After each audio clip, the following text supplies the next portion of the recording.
السلام عليكم ورحمة الله وبركاته. هل كان أنا ما أنت كوسوغنا هاي وكجالي سيبا أهان كجالي كونفرشن سنتر بالعراوة ماشي فرس مجاله هو هاي رواندا سيدا أركسان ماشي وميل يأد قروح بدن وضدكو اسكوي ماتان وضدكو أي وقت جوده كوقاتان مركا هو ماشي رواندا وقروح بدن له ميل تاريخية وتاريخ كله وضنك سيدا أركسان ماشي سياسة لو قروحيين waxay markaa ku xirxiraan oo kale wax lagu xirxiray markii Christmas-ka wadankan Kristaanka u badan saa daraadeed markii Christmas-ka siyaarkaas loo qurxiyay meesha wadanka arkay waxaas oo dad joogo waqtigooda ku qaataan way ku nafisaan waa faras magaalada hoteeladan oo kale wax hoteelkan la yiraahdo Radisson oo kale wuxuu ka mid yahay hoteelka hoteelada ugu qaalisan Rwanda waxay yimaada dadka visitorska ee adduunka oo dhan ka yimaada marka halkan always soo booqdaan waqtigooda ku qaataan way ku nafisaan way ku raaxaystaan marka meesha waa nala arki doontaan ee nala daawada wal quruxda leedahay waa nala soo arki doontaan waasan tarsaad arkasaan labada nin baa iyaguna muuqaalka igu wehelnaya waa Khadar iyo Khalid waanu Kigali wada joogno iyaguba halkan waxay joogeen ilaa 5 bilood meelaha arbalka waramaniyo jooga meesha iyo waxaad kala kulanteen wallahi jooga meesha aad buu macaan yahay waa meel aad degan aad qurux badan habeenkii oo kala maartay habeenkii kale naycaw iyo qabow yar ba ka dhaca waana meel lagu talagalay dadku fadhiistaan internetka iyo kuraas ay dadku fadhiistaan boo leedahay inta cawsaas ka saxan kartaa marka waa meel aad jooga aad degan yahay adoo ka waran guriga jooga meesha wallahi meeshan qofka yimaada madaxu ku dejisanaya waad arkasaan meesha quruxda ay leedahay meel aad iyo aad u qurux badan oo dadku ay waqtigooda si fiican ugu qaataan waayo halkan marka timaado waxaad arkaysaa dad wada faraxsan waqtigooda qaadanaya no stress weeyaan halkan no stress waxa weeye waa zero stress halkan weeye waa meel aad jooga aad degan yahay waa meel jooga aad u degan yahay marka dadku waxay sameeyaan halkan iskaga nastaan marka imika waxaan idin duubanaa jawi maalinimo jooga habeennimadana caawan iyo duuban labadaba habeenimo maalin xitaa macal gudaha u gali doona meesha labadaba la gudaha u gali doona meesha waa meesha la iskaga nafisay meel kastana security baa ka taagan waa safe inkastoo wadanka gabigiisu bas safety-giisu yahay one of the best haddana halkan aad bay safe u sii tahay waayo wadanku waxay service bay iibiyaan dadkay sumcadda ka iibiyaan wadankooda waa meel saa looga shaqeeyay meel haddaan hadal baan waan hadlaynaa wallahi saano kama warrami karno meeshu meel horta hadal lagu soo koobi karayo maba ahaba inaad indhihiina dee nagula aragtaan mooyaane inkastoo indhihiina nagula arki doontaan muuqaalka markaad aragtaan meeshu waa meel aad iyo aad u qurux badan oo meesha aad ka qurux badan leeyahay muuqaalada qurux badan ka soo duubaynaay Rwanda didigriya soo muuqaal qurux badan Rwanda ka soo duubay channelka ku xirnaada wixii su'aalaha haysaana halkaas naga soo weydiiya meeshan socduna sina mar shay kala muuqaal kala aan sii duubay doona gudaha musu gali doona meesha inuu gudaheeda inuu gali doona wixii yaala iyo waxaas ayaan idin ka soo duubi doona muuqaal aad u qurux badan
waxaanu ku sii soconaa Kigali Convention Center gudaheega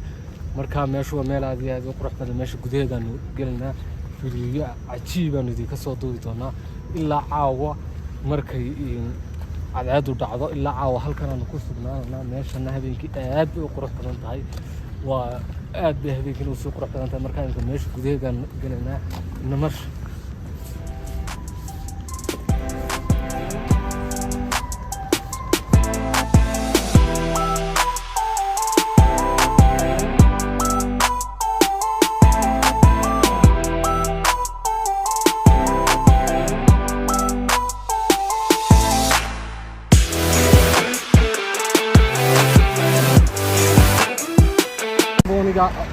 meesha afafkeeduna joogaa halkan aan lagu baari doonaa security-ga jooga wanaga sii galana markanu galno ayaanu muuqaaladana soo samayn doonaa iminka waxaanu security check baanu maranaa kuma geli kartid adoo meesha waa in lagu jeegarayaa lagu baara iminkana wanaga waan dhex joognaa Kigali Convention Centerkii baan dhex joognaa muuqaalkiinu halkaas ka sii socon doonaa markaa la socod wanaagsan meeshu wata iminka naga dambaysa gudahaan u sii geli doonaa fiidiyooga saasaan u sii wadanaa markaa ina marsha oo la socod wanaagsan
gacantan oo kale imka astaan bay u tahay wadanka sababta astaan ugu tahayna ee gacanta loo sameeyay wax looga jeedo wadankan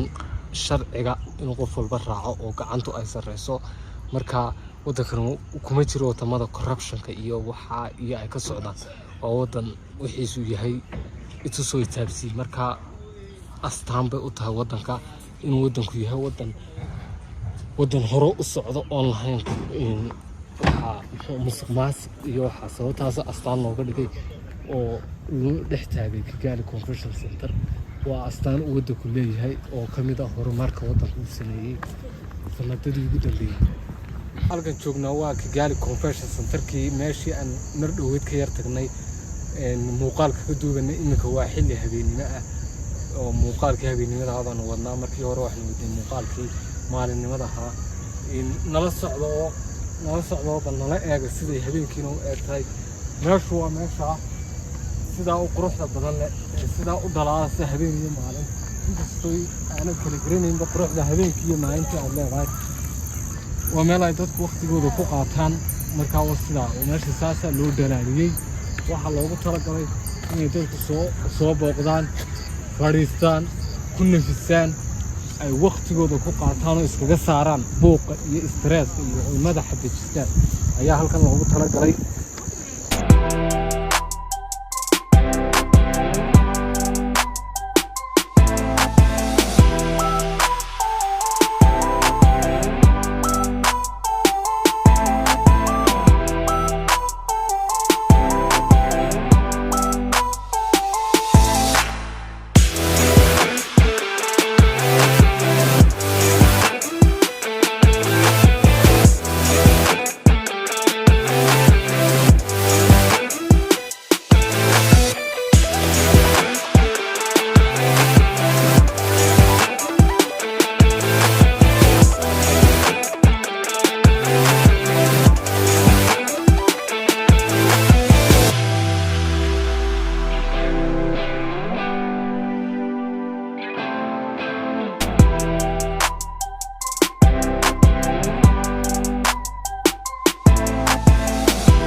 muuqaalka ayaanu halkaa ku soo xidhi doonaa. halkan aad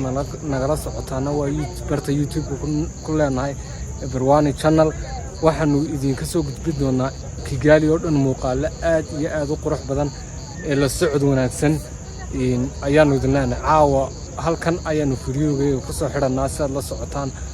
halkan waxay ugu helinaya saaxiibkay Khalid oo muuqaalka ila duubay. muuqaalka barta marka soo xidhayna insha Allah. muuqaalkii Barwani channel waxa weeye muuqaalkii YouTube-ka Barwani channel halkan marka soo xidhi doonaa insha Allah. muuqaalada qurux badan oo Kigali qurataan Rwanda Kigali Rwanda oo dhan ah baan insha Allah idiga soo duubi doonaa. marka waxaan idin leenahay la socod wanaagsan iyo xawiyo shaqo wanaagsan insha Allah. waxaan rajaynayaa saaxiibkay Guuled Barwani inaad gaarsiisaan halkii wax reer halku rabo hay'ankiisa kala qayb qaata insha Allah. insha Allah. thank you asxaabi aad baan idin salaamay.